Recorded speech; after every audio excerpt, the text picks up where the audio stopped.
Ali Makame, sheha wa shehia ya Amani, wilaya ya Mjini, mkoa Mjini Magharibi.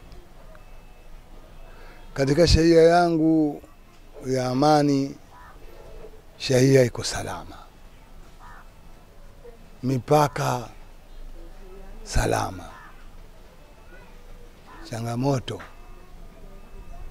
Changamoto katika eneo letu hili la zoni namba 4, tuliunga maji maeneo ya Boriborini.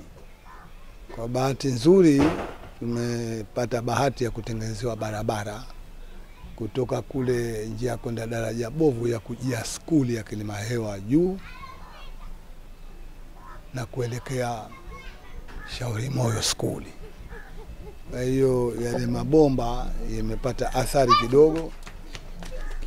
Kwa kipindi kirefu karibu miezi miwili maji ya Zawa hatuyapati kwa sababu tuliunga sehemu ya Boriborini. Kwa hiyo kutokana na harakati za kufuatilia hao wahusika, tukaambiwa kwamba kidogo yale mabomba miundo ya zamani, kwa hivyo watafanya miundo mbinu mingine, kwa hivyo tuendelee na kustahamili. Alafu changamoto nyingine kutokana na jia letu hapa kutoka Kibanda Makawa kuja huku na kuelekea Trade School na kuelekea hapa Ziwatue sokoni. Kwa hivyo gari hazipiti kutokana na hapo katikati, kutokana na mburomoko wa maji kumechimbika mpaka yale mabomba ya maji yako juu. Uongozi baada ya kusha kwenda kwenye jimbo tukajadiliana, watu wa jimbo letu la Amani wakaja hapa kuangalia, mbunge, mwakilishi, katibu wa jimbo, mwenyekiti wa jimbo, diwani na mimi mwenyewe sheha nilikuwepo na riminda ya jamaa. Kwa bahati nzuri wao wakasema kwamba taratibu za kiserikali njia za ndani zitatiwa lami.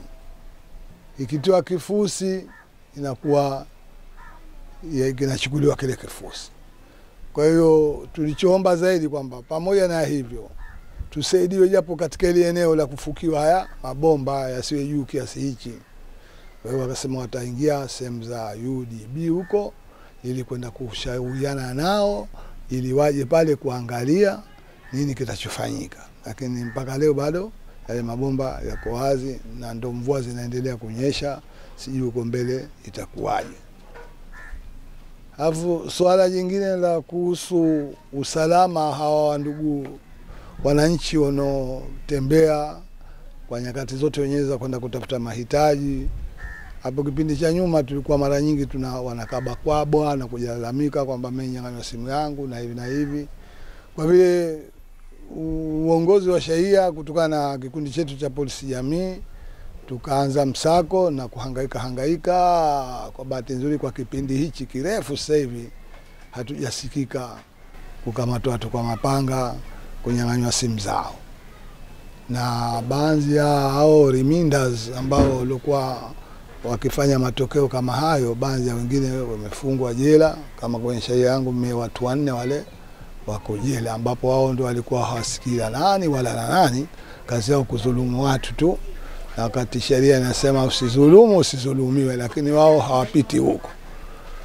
Kwa hiyo kutokana na hali ya shehia sasa hivi na hiyo na iko salama. Changamoto nyingine sana kama hizi siku za mvua, kwa vile mtaro wetu umeshakuwa umezidiwa kutokana na majumba mengi yamejengwa. Kwa hivyo ikinyesha mvua kidogo tu mtaro unajaa. Sasa hawa watu wenzetu wa huko juu huko kama Kilimahewa juu, mara nyingi siku za mvua wanafanya kama lile dampa la taka, kutoa mataka yao wakamwaga katika zile njia ambazo zinopita maji. Sasa huu mtaro ukijaa yale mataka yote yanatapika yanakuja huku katika sehemu za wananchi. Kama mapempasi, utakuta magunia, machenga, makaa, maganda ya ndizi, magodoro mabovu, mpaka minazi pia magogo yanatiwa. Kwa kweli hii wananchi wanalalamika sana kwa sababu ndio sisi ndio tumeangukiwa na matatizo kama haya.